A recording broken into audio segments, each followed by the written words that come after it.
तो hello guys, आज मैं आप लोगों के लिए एक नई सीरीज एक्सप्लेन करने वाला हूं जो कि हाल ही में रिलीज हुई है। इसकी स्टोरी बहुत ही दिलचस्प है, आप लोगों को बहुत पसंद आएगी। तो चलिए शुरू करते हैं।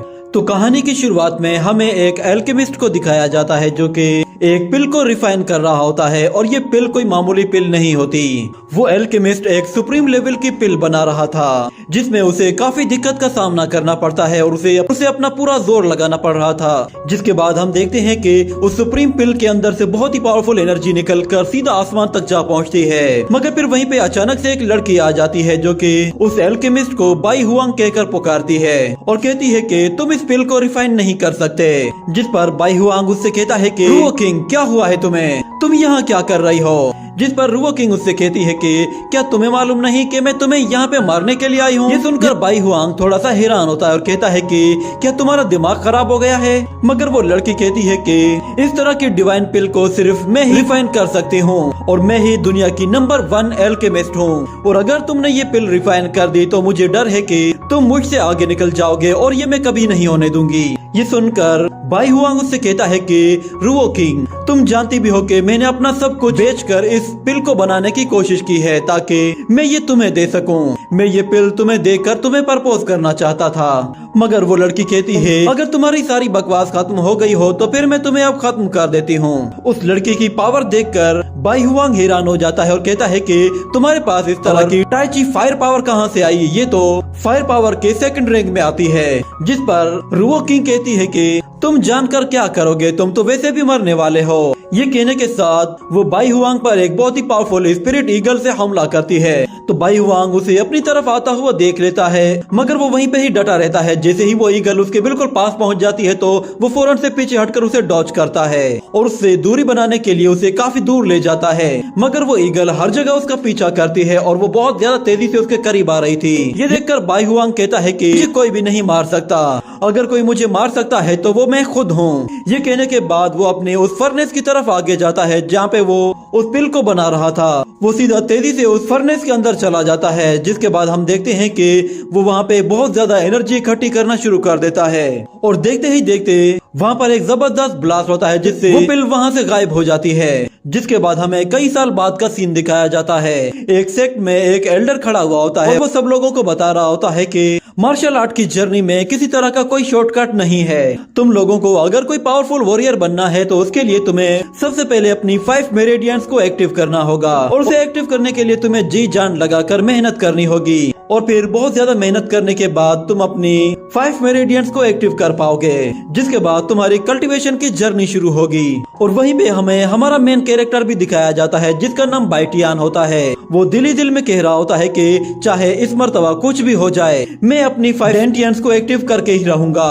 और फिर मास्टर उन लोगों से कहता है कि ठीक है, मैं तुम लोगों के लिए एंशिएंट स्पिरिचुअल फॉर्मेशन एक्टिव कर देता हूँ, जिसके जरिए तुम लोग अपनी मेरिडियंस को टेस्ट कर सकते हो। और मैं तुम लोगों को एक बात बता दूं कि जिस भी वॉरियर की डेंटियंस सबसे ज्यादा हाई रैंक की होंगी उसे मैं एक छोटा सा तोहफा दूंगा। वो सब लोगों को एक एनर्जी पिल दिखाता है जिसे वो वॉइड पिल के नाम से पुकारते हैं। और कुछ डिसाइपल उस पिल को देखकर कहते हैं कि इस तरह की पिल तो बनाना बहुत ही ज्यादा मुश्किल होता है, यहाँ तक कि एंशिएंट मेडिसिन कॉन्टिनेंट के प्रोफेशनल्स ही इस तरह की पिल्स बना सकते हैं। और स्टारफायर एम्पायर में सिर्फ कुछ ही लोग ऐसे हैं जो कि इस तरह की पिल्स को बना सकते हैं, यानी कि ये पिल बहुत ही ज्यादा खास है क्योंकि ये हमारी बॉडी को नॉरिश करना शुरू करती है, जिसकी मदद से हम अपनी कल्टीवेशन को बहुत ही तेजी के साथ ग्रो कर सकते हैं। ये सुनकर बाइटियान दिल ही दिल में कहता है कि अब तो चाहे कुछ भी हो जाए मुझे ये पिल हासिल करनी ही है। इतने में वहाँ पे एक और लड़की आती है जो कि बाइटियान से कहती है कि तुम इस पिल को हासिल करने के बारे में तो नहीं सोच रहे। ये सुनकर बाइटियान उससे कहता है कि रुवो यान, मैं तुम्हें यही एडवाइस दूंगा कि तुम मुझसे बिला वजह पंगा मत लिया करो, वरना तुम अपनी बेवकूफी की वजह से सबके सामने बेइज्जती करवा बैठोगी। ये सुनकर रुवो यान के साथ मौजूद एक लड़का गुस्से में आता है और कहता है कि तुम अपनी बकवास बंद करो, हम सब लोग जानते हैं कि तुम कुछ दिन पहले हान फेंग से पिट कर आए हो, और वैसे भी मेरी मो फैमिली बहुत ही जल्द तुम्हारी सू फैमिली की जगह लेने वाली है। उसके बाद तुम्हारे पास मुंह छुपाने की भी जगह नहीं होगी, और उस वक्त मैं तुम्हें बताऊंगा कि तुम जब रुवो यान की बेइज्जती करते हो तो उसे किस तरह फील होता है। ये बात सुनते ही बाइटियान को गुस्सा आता है, मगर वो अपने शोल्डर पर हाथ रखता है, जिस पर वहाँ मौजूद खड़ी हुई कुछ लड़कियां जो कि बाइटियान की जूनियर होती हैं वो मोहान से कहती है कि सीनियर ब्रदर बाइटियन की तुम लोगों के साथ कोई भी दुश्मनी नहीं है, तो फिर तुम लोग बिला वजह में ही उसे लड़ने के लिए क्यों उकसा रहे हो? उसकी बेइज्जती करने से तुम लोगों को क्या मिलेगा? और वैसे भी हम सब लोग जानते हैं ब्रदर बाइटियन इस वक्त इंजर्ड है और इसी बात का तुम फायदा उठा रहे हो। और वो लोग बाइटियन की तारीफ करते हुए कहते हैं कि जरा इसे देखो, ये कितना अच्छा है। तुम लोगों ने इसे क्या कुछ नहीं कहा, उसके बावजूद भी ये तुम्हें इग्नोर कर रहा है। और तुम सब लोग इससे इसलिए जलते हो क्योंकि ये तुम लोगों से ज्यादा टैलेंटेड है। वो सब की सब लड़कियां बाइटियन की तारीफें करना शुरू कर देती हैं, जिस पर रुबुयान काफी हैरान होती है और उसे कुछ याद आता है। हमें उसके फ्लैशबैक में दिखाया जाता है कि एक वक्त में वो भी बाइटियन की दीवानी हुआ करती थी और जब बाइटियन उसकी तरफ आ रहा था तो वो बाइटियन के लिए पहले से ही वहाँ पे खड़ी होकर उससे करने की तैयारी कर रही थी। और जैसे ही बाइटियन उसके पास पहुँचता है तो वो उसे आई लव यू कहने वाली होती है, तो बाइटियन उसे इग्नोर करके वहाँ से आगे निकल जाता है, जिस पर उस लड़की को बहुत ज्यादा अफसोस होता है और वो वहीं खड़ी रहती है। और वहीं पे कुछ लोग रुबुयान को ये सब करता हुआ देखते हैं तो वो उसका मजाक उड़ाना शुरू कर देते हैं और हंसते हुए वहाँ से चले जाते हैं। और इस सब के बाद रुबुयान को बाइटियन से नफरत हो गई थी, जिसके बाद वो उससे कहती है कि क्या तुम हमेशा यूं ही लड़कियों के पीछे छुपा करोगे? ये सुनकर बाइटियन मोहन से कहता है कि मैं नहीं जानता कि इसमें ऐसा क्या नजर आया कि तुम्हें इससे प्यार हो गया। क्या तुम्हें इसकी ये लंबी जबान पसंद आई है जिससे ये हर वक्त बकबक करती है, या फिर तुम्हें इसकी ये बेवकूफों वाली बातें पसंद आती हैं? यहाँ पे मामला जरा गर्म होने लगा था। इतने में मास्टर उनसे कहता है कि तुम लोग किस बात पे बहस कर रहे हो? तो बाइटियन मास्टर को जाकर कहता है कि हम लोग तो बस ये कह रहे थे कि देखते हैं कि इस मर्तबा सबसे पावरफुल मेरिडियन किसकी होती है। जिस पर मास्टर उससे कहता है कि मैंने सुना था कि तुम कुछ दिन पहले इंजर्ड हो गए थे, तो मुझे लगता है कि शायद इस मर्तबा तुम्हें अपनी डेंटिया एक्टिव करने में शायद दिक्कत आएगी। मगर सुबाइटियन कहता है कि नहीं, मेरे जख्म अब पूरी तरह से हील हो चुके हैं और मैं अपनी मेरिडियंस को एक्टिव करने के लिए बिल्कुल तैयार हूँ। ये सुनकर मास्टर कहता है ये तो बहुत ही अच्छी बात है कि तुम्हारे सारे घाव भर गए हैं। जिस पर बाइटियन कहता है कि मास्टर मैं चाहता हूँ कि आप मेरी हेल्प करें, मैं अपनी मेरिडियंस को एक्टिव करना चाहता हूँ और आप देख लेना मैं सबसे हाई रैंक की मेरिडियंस को एक्टिव करूंगा। ये सुनकर मास्टर उसे कहता है कि अगर तुम इतना ही कॉन्फिडेंट हो तो फिर ठीक है, मैं इसमें तुम्हारी कुछ हेल्प कर सकता हूँ। जिसके बाद हम लोग वहीं पे एक पहाड़ के ऊपर दो लड़कियों को देखते हैं। उनमें से एक लड़की जिसने अपना मुंह कवर किया होता है वो दूसरी लड़की से कहती है कि मैंने सोचा नहीं था कि तुम्हारा मंगेतर इतना ज्यादा पॉपुलर होगा। तो वो लड़की कहती है कि मुझे इसके टैलेंट पे ज्यादा इंटरेस्ट नहीं है, मैं यहाँ पे इससे मिलने के लिए इसलिए आई हूँ ताकि मैं उसके साथ एक डील कर सकूँ। और यहाँ पे बाइटियन अपनी मेरिडियंस एक्टिव करने के लिए जा रहा होता है, मगर मोहन उससे कहता है कि चाहे तुम्हारी डेंटियंस एक्टिव हो भी जाएं तो भी मुझे इससे कोई फर्क नहीं पड़ने वाला, क्योंकि मेरी मो फैमिली बहुत ही जल्द तुम्हारी सु फैमिली की जगह लेने वाली है। उसके बाद तुम देख लेना मैं तुम्हारा क्या हशर करूंगा। और फिर मास्टर बाइटियन से कहता है कि तुम्हारे पास एक लिमिटेड टाइम है, इसके अंदर अंदर तुमने अपनी मेरिडियंस को एक्टिव कर लिया तो फिर तुम पास हो जाओगे, अगर तुमने टाइम क्रॉस कर लिया तो फिर तुम फेल हो जाओगे। ये सुनकर बाइटियन वहाँ पे कल्टीवेशन के लिए बैठ जाता है और जैसे ही वो कल्टीवेशन स्टार्ट करता है तो हम देखते हैं कि उसके आसपास मौजूद क्रिस्टल्स अचानक से येलो हो जाते हैं और बाइटियन अपने माइंड में फोकस करने की कोशिश कर रहा होता है ताकि वो अपनी डेंटियंस को एक्टिव कर सके। मगर हम देखते हैं कि उसे अपनी डेंटियंस को एक्टिवेट करने के लिए बहुत ही ज्यादा दिक्कत का सामना करना पड़ रहा होता है। वो सुप्रीम गॉड फेरी फायर टेक्निक का इस्तेमाल करता है जिससे वहाँ पे एक बहुत बड़ी फॉर्मेशन एक्टिवेट होती है और हमें बाइटियन की वेंट्स को दिखाया जाता है। उसकी वेंट्स में दो अलग अलग तरह की पावर्स थी, जिसकी वजह से बाइटियन उस पे फोकस नहीं कर पा रहा था। ये देखकर मास्टर थोड़ा सा घबरा जाता है, मगर दूसरी तरफ मोहन और रुबुयान ये देखकर काफी खुश होते हैं कि ये फेल होने वाला है। जिसके बाद बाइटियन कहता है कि मुझे ये दर्द कैसा हो रहा है, कहीं ऐसा तो नहीं है कि मेरी मेरिडियंस एक्टिव हो गई है। इतने में बाइटियन अपने माइंड वर्ल्ड के अंदर चला जाता है जहाँ पे वो किसी के हंसने की आवाज सुनता है और फिर उसे दिखाई देता है कि वहाँ पे एंसेस्टर बाई हुआंग और रुओ किंग होती हैं। उन लोगों को वहाँ पे देखकर वो कहता है कि लगता है कि शायद मैंने अपने एंसेस्टर की मेमोरी को अनलॉक कर दिया है, सच में गॉड भी मुझ पर मेहरबान है। और उसे वो सीन भी दिखाई देता है जिसमें रुओ किंग बाई हुआंग को मार रही होती है, जिस पर बाइटियन कहता है कि इस मर्तबा सब कुछ मैं अपने हाथों से खुद कंट्रोल करूंगा। और यहाँ पर मोहन मास्टर से कहता है कि मुझे लगता है कि शायद बाइटियन अपनी मेरिडियंस एक्टिव नहीं कर पाया है, इसलिए हमें इस पर ज्यादा टाइम वेस्ट नहीं करना चाहिए। ये सुनकर मास्टर भी उनकी हाँ में हाँ मिलाता है और किसी और को वहाँ पे आने के लिए कहता है, मगर अचानक से बाइटियन की बॉडी से एक जबरदस्त पावर एनर्जी निकलती है और उन क्रिस्टल्स के जरिए हमें दिखाया जाता है कि उसकी पांचों की पांचों मेरिडियंस एक्टिव हो चुकी हैं। ये देखकर रुवोयान और मोहान दोनों को यकीन नहीं आ रहा था कि अचानक से ये सब कुछ क्या हो गया, क्योंकि बाइटियन ने 5 हेवनली मेरिडियंस को एक्टिव कर लिया था, जो कि अब तक की सबसे ज्यादा सुपर पावर मेरिडियंस थी। और मास्टर ने डिसाइड कर लिया था कि इससे ज्यादा पावरफुल तो कोई हो भी नहीं सकता, क्योंकि बाइटियन ने न सिर्फ अपनी फायर वेंस को एक्टिव कर लिया था बल्कि वो अब हेवनली लेवल में आ गया था। और रुवोयान को इस पे यकीन ही नहीं आ रहा था कि आखिर बाइटियन ये सब कैसे कर सकता है। और दूसरी तरफ बाइटियन के जूनियर्स बहुत खुश होती हैं और उसे चेयर कर रही होती हैं, मगर देखते ही देखते वो येलो क्रिस्टल्स अचानक से ब्लू क्रिस्टल चेंज हो जाते हैं और बाइटियन की आंखों का कलर भी चेंज हो जाता है। ये देखकर सब लोग परेशान हो जाते हैं और कहते हैं कि अचानक से इन क्रिस्टल का कलर भी चेंज हो गया है, आखिर ये हो क्या रहा है। मगर मास्टर को पता था कि ये सब क्या हो रहा है। वो कहता है कि ये तो एक जीनियस है, इसके अंदर डुअल मेरिडियंस हैं। ये ना सिर्फ फायर पावर का इस्तेमाल कर सकता है बल्कि ये सेम टाइम पे आइस पावर का भी इस्तेमाल कर सकता है। और उस पहाड़ पे खड़ी हुई वो मास्क गर्ल कहती है कि ये लड़का तो बहुत ही इंटरेस्टिंग है, क्योंकि ये बिल्कुल सेम आपके जैसा ही है। और इस तरफ बाइटियन अपनी कल्टीवेशन को रोककर वापस से नीचे आ जाता है और मास्टर से कहता है कि मैं जरूर सबसे पावरफुल वॉरियर्स में से एक होऊंगा। इतने में अचानक वहाँ पे किसी की आवाज सुनाई देती है, जो कि एल्डर से कहता है कि बाइटियन ने आपके साथ चीटिंग की है। जिसके बाद हम लोग वहाँ पे हान फेंग को देखते हैं, जो कि जू की अकेडमी का डिसाइपल होता है। और कुछ दिन पहले बाइटियन को इसी ने ही कुत्ते की तरह मारा था। जिसके बाद हम बाइटियन को देखते हैं। हान फेंग को देखते ही उसे अपनी पिटाई याद आती है कि हान फेंग ने उसे कुछ दिन पहले कितने बुरे तरीके से मारा था। और उसने बाइटियन से कहा था कि तुम्हें सिर्फ मैंने मारा है और अगर तुम में हिम्मत हो तो मुझसे बदला लेने के लिए जरूर आना। और फ्लैशबैक से बाहर आते ही मास्टर उससे कहता है कि तुम्हारे पास क्या सबूत है कि बाइटियन ने चीटिंग की है। तो वो कहता है कि बाइटियन को कुछ दिन पहले मैंने एक कंपटीशन में हरा दिया था और उस वक्त उसकी मेरिडियन पूरी तरह से ब्लॉक थी। तो ये कैसे हो सकता है कि कुछ दिन में ये अपनी मेरिडियंस को पूरी तरह से अनलॉक कर दे।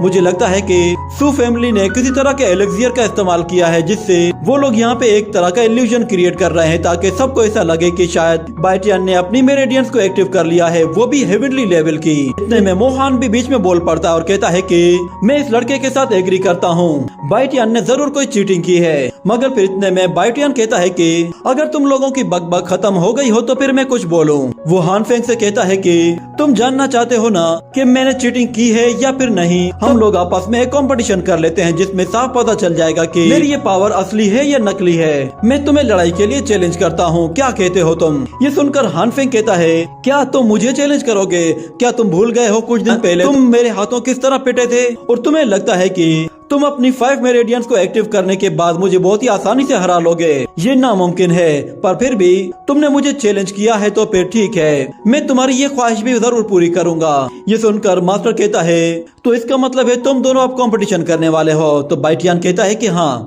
जिस पर मास्टर कहता है कि ठीक है, मैं तुम लोगों के लिए एक बैटल ग्राउंड अरेंज करता हूँ। ये कहने के साथ मास्टर अपनी एनर्जी का इस्तेमाल करता है और अपनी एनर्जी से वहाँ पे एक बैटल ग्राउंड तैयार करता है, जिसमें चारों तरफ से एनर्जी वॉल्स होती हैं। और मास्टर उनसे कहता है कि तुम्हारे कंपटीशन का रूल यही है कि तुम लोगों में से जो भी इस एनर्जी वॉल से बाहर आ गया तो वो हार जाएगा। ये कहने के बाद हम देखते हैं कि हान फेंग उछलकर उस क्यूब के अंदर आ जाता है और दूसरी तरफ बाइटियन भी उछलकर उस बैटल ग्राउंड पे आ जाता है। और दोनों के बीच में जैसे ही लड़ाई शुरू होती है तो हम देखते हैं कि हान फेंग अपनी वुड पावर का इस्तेमाल करता है और दूसरी तरफ बाइटियन की बॉडी के अंदर से अचानक से एक मक्खी बाहर निकल आती है। तेजी से हान फेंग के पास जा पहुंचती है और सीधा जाके उसकी आंख पे डंक मार देती है, जिसकी वजह से उसे तकलीफ होने लगती है और वो अपने दोनों हाथों से अपनी आंख को मसलने लगता है। और इतने में बाइटियन को मौका मिल जाता है और वो बहुत ही तेजी से हान फेंग की तरफ आता है और उस पर एक के बाद एक फायर एनर्जी अटैक करना शुरू कर देता है।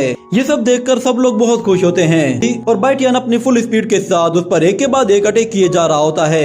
ये देखकर हान फेंग को बहुत गुस्सा आता है और वो जैसे ही अटैक करने की तैयारी करता है तो वो मधुमक्खी उसे दोबारा आकर काट देती है। ये देखकर बाइटियन को फिर से मौका मिल जाता है और वो मधुमक्खी उसे एक बार फिर काटती है, जिसकी वजह से बाइटियन अब बहुत ही तेजी के साथ आकर उसे एक बहुत जोरदार पंच दे मारता है।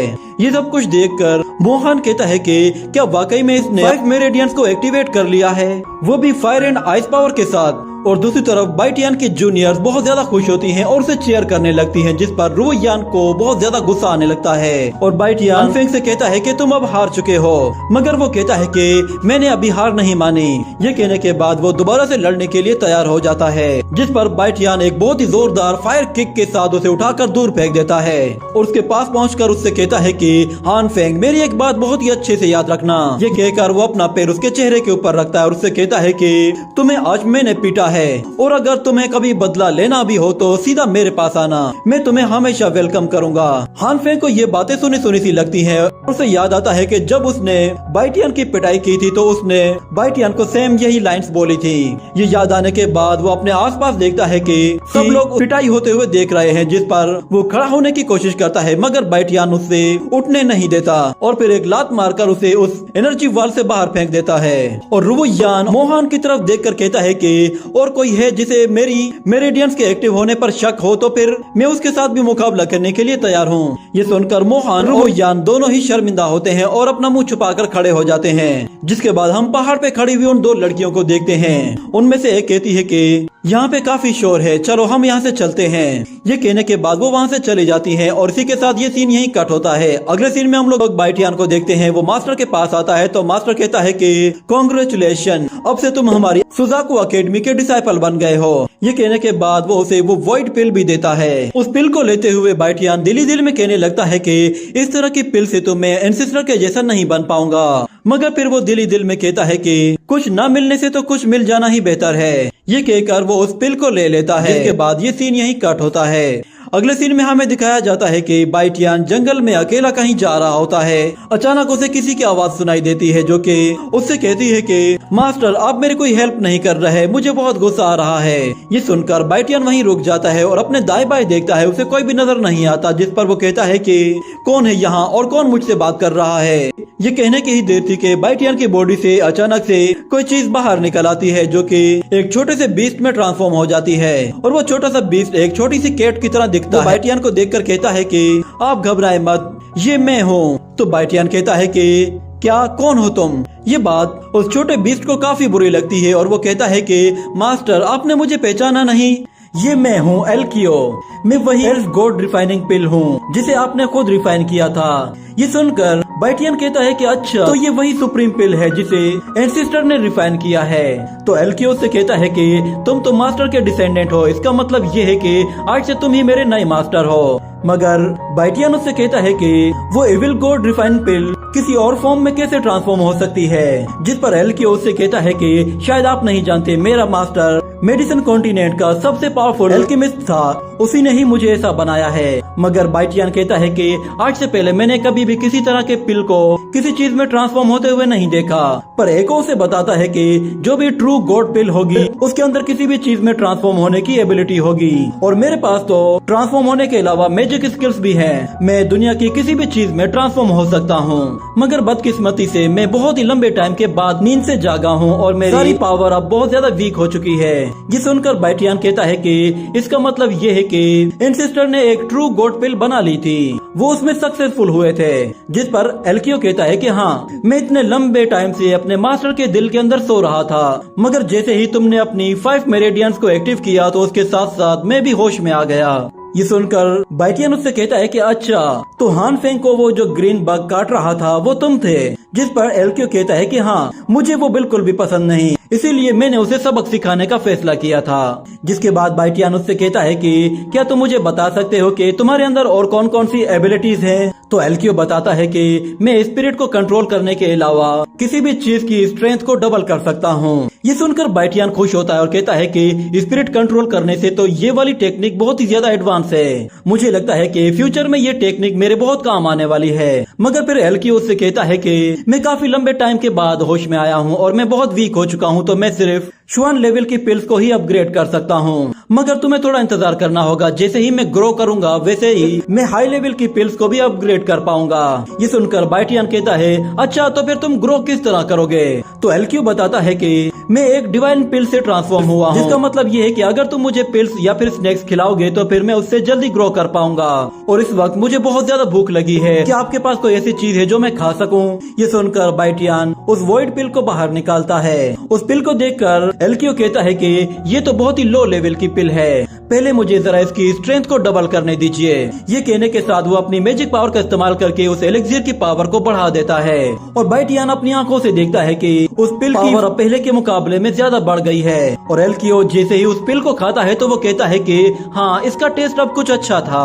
और फिर वो बाइटियान से कहता है कि लगता है यहाँ पे कोई आ रहा है। ये कहने के साथ एल्कियो वापस से बाइटियान की बॉडी के अंदर चला जाता है और हमें दिखाया जाता है कि वहाँ पे वही दो लड़कियां आ जाती हैं जो कि बाइटियान को एक पहाड़ के ऊपर से खड़े होकर देख रही थी। उनमें से एक लड़की का नाम रेनशी था जो कि बाइटियान की मंगेतर थी। वो बाइटियान से आकर कहती है कि तुम्हें काफी टाइम के बाद देख रही हूँ। तो बाइटियान कहता है कि रेनशी तुम यहाँ पे क्या कर रही हो? क्या तुम यहाँ पे मुझसे सिर्फ मिलने के लिए आई हो? तो रेनशी कहती है कि मैं यहाँ पे सिर्फ तुमसे मिलने के लिए आई हूँ क्योंकि मुझे तुमसे कुछ काम है। तो बाइटियान कहता है तुम इसलिए तो नहीं आई कि तुम मेरे साथ सारे ही रिलेशंस खत्म करना चाहती हो।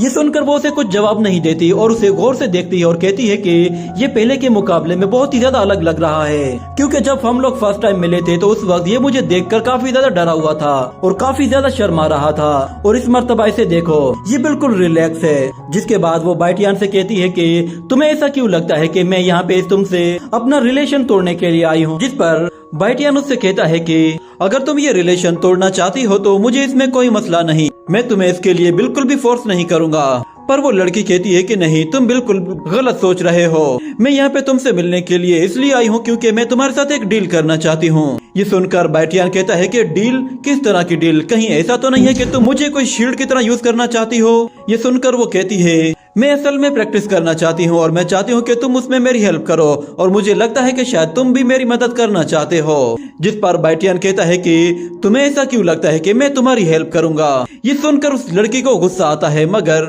फिर बाइटियान उससे कहता है कि ठीक है, अगर तुम मुझे 10 लो ग्रेड के एलेक्सियर्स और कुछ कल्टीवेशन रिसोर्सेज दोगी तो उसके लिए मैं मान जाऊंगा। ये सुनकर रेनशी कहती है कि क्या वाकई में? तो बाइटियान कहता है कि हाँ, तुम अपने रिसोर्सेज इस्तेमाल करो और मैं अपनी एफर्ट इस्तेमाल करूंगा। जिसके बाद वो दिल ही दिल में कहता है कि मुझे एल्कियो के साथ अपनी कल्टीवेशन को ग्रो करने के लिए बहुत सारे रिसोर्सेज की जरूरत पड़ेगी, और उसके लिए चाहे मुझे कुछ भी करना पड़े तो मुझे करना ही है। और दूसरी तरफ रेनशी उससे कहती है कि अभी तो मेरे पास 3 लो ग्रेड के स्पिरिचुअल पिल हैं और उसके अलावा मेरे पास 30,000 गोल्डन कॉइन्स हैं, ये तुम एडवांस में रख लो, बाकी तुम्हें मैं बाद में दूंगी। तो बाइटियान उससे वो पैसे और वो पिल्स ले लेता है और कहता है कि अभी तो मुझे काफी देर हो गई है और हम लोग ट्रेनिंग बहुत ही जल्दी शुरू करेंगे, फिलहाल मैं यहाँ से जाता हूँ। वो जैसे ही जाने लगता है तो रेनशी उससे कहती है कि जरा 1 मिनट रुक जाओ। वो उसे एक पिल देती है और कहती है कि इसकी मदद से हम लोग एक दूसरे के साथ कम्युनिकेशन कर पाएंगे।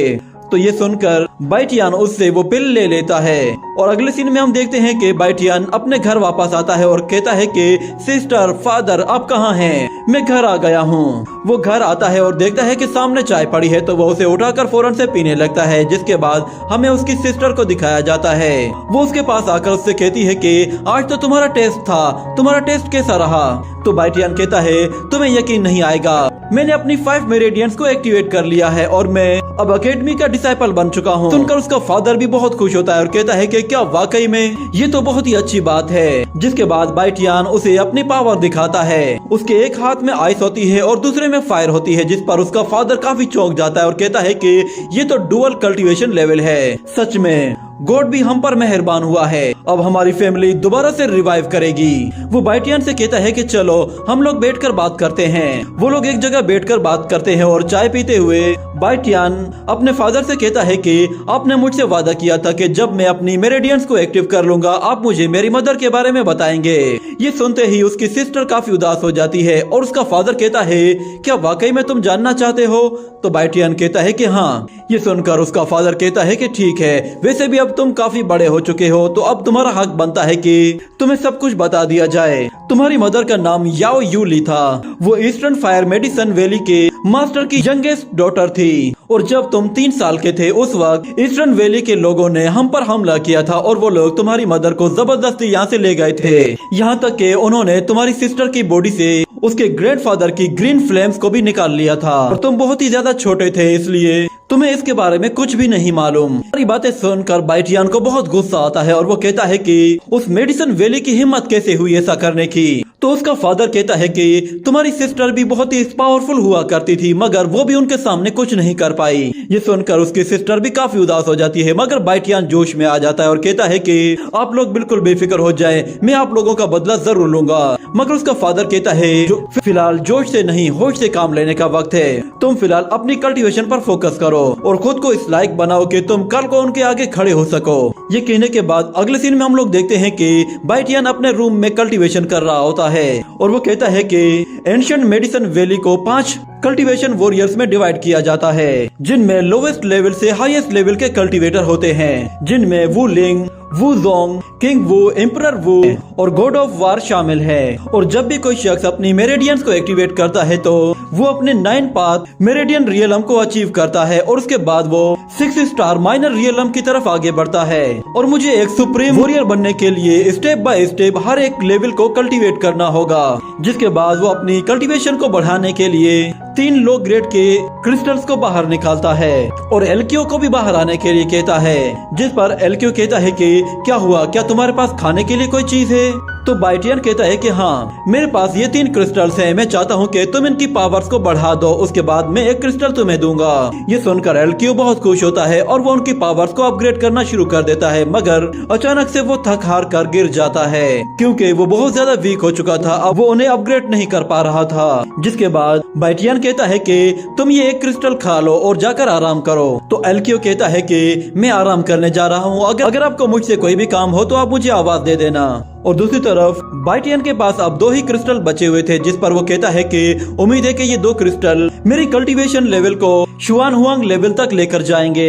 ये कहने के साथ ही वो जैसे ही कल्टीवेशन स्टार्ट करता है तो हम देखते हैं कि वो बहुत सारी नेचुरल एनर्जी को अपनी तरफ खींचने लगता है और जैसे ही वो एनर्जी उसके पास पहुंचती है तो वो सारी एनर्जी को अपनी बॉडी के अंदर एब्जॉर्ब कर लेता है। और वो कहता है कि जैसे ही ये पावर मेरे बॉडी के अंदर जा रही है, मुझे फील हो रहा है कि मेरी वेन्स के अंदर एनर्जी और भी ज्यादा बढ़ती जा रही है और मुझे लगता है कि मुझे ब्रेक थ्रू करने के लिए हर वक्त अपनी 2 वेन्स को एक्टिवेट करना ही होगा।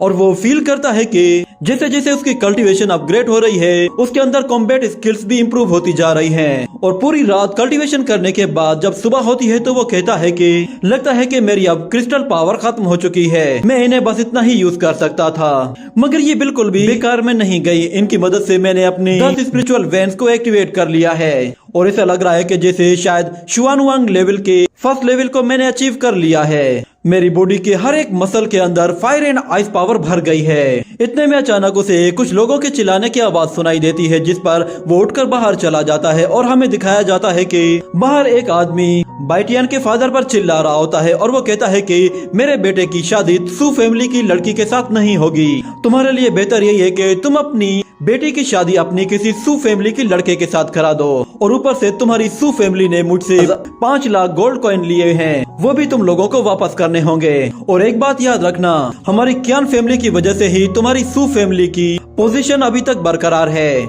जिसके बाद बाइटियन का फादर कहता है मैं आपके सारे पैसे आपको वापस कर दूंगा और जहाँ तक बात मेरी फैमिली की है तो आप उसकी फिक्र ना करें। ये सुनकर वो बंदा उससे कहता है कि एक बात मत भूलो, अगर तुम्हारी फैमिली पोजीशन तुमसे छीन ली गई तो फिर तुम्हारे लिए इस टाउन में कहीं भी जगह नहीं होगी। जिस पर बाइटियन का फादर कहता है मैं किसी से भी नहीं डरता, मेरे सामने जो भी चैलेंजेस आएंगे मैं उन्हें एक्सेप्ट करूंगा। और एक बात याद रखना, मेरी सू फैमिली कोई प्रॉपर्टी नहीं है कि जिसे कोई भी आकर छीन लेगा।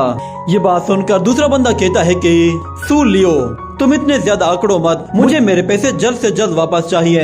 इतने में बाइटियन भी उन लोगों की बातें खड़ा होकर सुनने लगता है और वो बंदा बाइटियन की सिस्टर और उसके फादर को कहता है अगर तुम लोग मेरे आगे गिड़गिड़ाकर माफी मांगोगे तब भी इससे कोई फायदा नहीं होगा। जिसके बाद हम देखते हैं कि बाइटियन वहाँ पे आ जाता है और कहता है कि तुम लोगों की हिम्मत कैसे हुई, तुम हमारे घर में आके हमें ही धमकियाँ दे रहे हो, तुम्हारी क्यान फैमिली की आखिर औकात ही क्या है, मेरे इस टाउन से फौरन से दफा हो जाओ और आइंदा कभी यहाँ पे नजर मत आना। ये सुनते ही वहाँ मौजूद वो मोटा बाइटियन से कहता है तुम इस तरह बात कैसे कर रहे हो, लगता है कि तुम्हें सबक सिखाना पड़ेगा। ये कहने के साथ ही वो मोटा जैसे ही बाइटियन पे हमला करने के लिए आता है तो बाइटियन बहुत ही स्पीड के साथ उसे एक जबरदस्त पंच मारता है और उसे पीछे धकेल देता है। मगर खेल यहीं खत्म नहीं होता, बाइटियन एक बहुत ही जबरदस्त सुपर फायर किक के साथ उसे उठाकर बाहर फेंक देता है, जिसकी वजह से उसकी हालत खराब हो जाती है। ये देखकर वो बंदा कहता है तुम्हारी हिम्मत कैसे हुई मेरे जूनियर को मारने की। वो बाइटियन पे जैसे ही फायर अटैक करता है तो बाइटियन का फादर बीच में आ जाता है और उसके अटैक को रोककर उस पलटवार करके उसे ही इंजर्ड कर देता है और फिर उससे कहता है कि तुम्हारी हिम्मत कैसे हुई मेरे बेटे पे हमला करने की, अभी के अभी यहाँ से दफा हो जाओ वरना तुम मेरे हाथों मारे जाओगे। ये सुनकर वो बंदा कहता है कि हाँ हाँ ठीक है, अगर तुम लोगों ने डिसाइड कर ही लिया है कि तुम हमसे दुश्मनी मोड़ लेना चाहते हो तो फिर इसके लिए तैयार रहना और बाद में मत कहना कि मैंने तुम पे जरा भी तरस नहीं दिखाया। ये कहकर वो वो उस मोटे को उठा के वहाँ से चला जाता है। और फिर बाइटियन का फादर उससे कहता है कि तुम्हें इतना ज्यादा जल्दी जज्बाती होने की जरूरत नहीं थी। जिस पर बाइटियन कहता है मुझे नहीं लगता कि मैंने कुछ गलत किया है। वो लोग आपके साथ इस तरह बात कर रहे थे और मैं ये बर्दाश्त नहीं कर सकता कि कोई भी मुंह उठा के आए और हमारी फैमिली पर कोई बातें करे। इस तरह की बातें करने वालों का तो उसी वक्त मुंह तोड़ देना चाहिए। ये सुनकर उसका फादर कहता है मामला इतना आसान नहीं है जितना तुम समझ रहे हो। कियान फैमिली हम लोगों को इतनी आंखें दिखा रही है तो इसका मतलब है इनके पीछे कोई और है जो कि इन्हें उकसा रहा है। और ऊपर से हम लोगों को 5 लाख कॉइन भी तो कियान फैमिली को वापस करने हैं। ये सुनकर बाइटियन कहता है कि फादर आखिर हम लोगों को इतने सारे पैसे उन्हें वापस क्यों करने हैं, आखिर उन्होंने हमें कब दिए थे ये पैसे। तो उसकी सिस्टर उसे बताती है असल में उन लोगों ने फादर को धोखा दिया है। उन लोगों ने हमारी सू फैमिली को कुछ मेडिसिनल मटेरियल बेचा था जिसकी कीमत 5 लाख कॉइन थी, मगर बाद में पता चला कि वो सारा मटेरियल तो फेक था। और ऊपर से ये लोग अब हमसे कह रहे हैं कि हम लोग इन्हें इनकी पेमेंट भी दें, वरना ये लोग हमारी सू फैमिली को इतनी आसानी से नहीं छोड़ेंगे। ये सब कुछ उस वक्त हुआ जब तुम ट्रेनिंग के लिए गए हुए थे और फादर नहीं चाहते थे कि तुम्हें इसके बारे में पता चले क्योंकि तुम बहुत ज्यादा परेशान हो जाते हो। ये सुनकर बाइटियन कहता है अच्छा तो ये सब कुछ हान फैमिली का किया धरा है। वो फादर से कहता है आप टेंशन ना लें, हमें किसी को कुछ भी वापस नहीं करना क्योंकि हान फैमिली और कियान फैमिली दोनों ही इक्वली पावरफुल हैं। अब बस मुझे थोड़ा सा टाइम दीजिए, मैं बहुत ही जल्द ये सब कुछ रिजोल्व कर दूंगा। ये कहने के बाद ये सीन यहीं पे कट होता है। अगले सीन में हम लोग देखते हैं कि बाइटियन एक झरने के पास आता है और वो कहता है कि मुझे 9 हेवन स्वॉर्ड को प्रैक्टिस करने के लिए इस झरने के नीचे खड़े होकर प्रैक्टिस करनी होगी। ये कहने के बाद वो अपने कपड़े उतारता है और कहता है कि एंसेस्टर की मेमोरी के मुताबिक मुझे ऐसे वाटरफॉल के नीचे खड़ा होना है जिसकी हाइट 100 फीट के जितनी हो, जिससे मुझे फिजिकली पोटेंशियल को एक्टिवेट करने का मौका मिलेगा। और एक मर्तबा मैं इसे सक्सेसफुली कल्टीवेट कर लूं तो उसके बाद 9 हेवन स्वॉर्ड को मैं आसानी से प्रैक्टिस कर पाऊंगा। जिसके बाद हमें दिखाया जाता है कि वो कुछ देर उस वाटरफॉल के नीचे खड़ा होता है, मगर उस वाटर प्रेशर की वजह से वो बहुत ज्यादा वीक पड़ जाता है और वहीं पे ही गिर जाता है। और उस पानी से बाहर आकर कहता है कि मेरी ये फिजिकल बॉडी बहुत ज्यादा वीक है, मेरे लिए बेहतर यही है कि मैं पहले शुआन हुआन लेवल को कंप्लीट कर लूं, उसके बाद इस लेवल को ट्राई करूंगा। ये कहने के साथ ही ये एपिसोड यहीं पे ही एंड हो जाता है।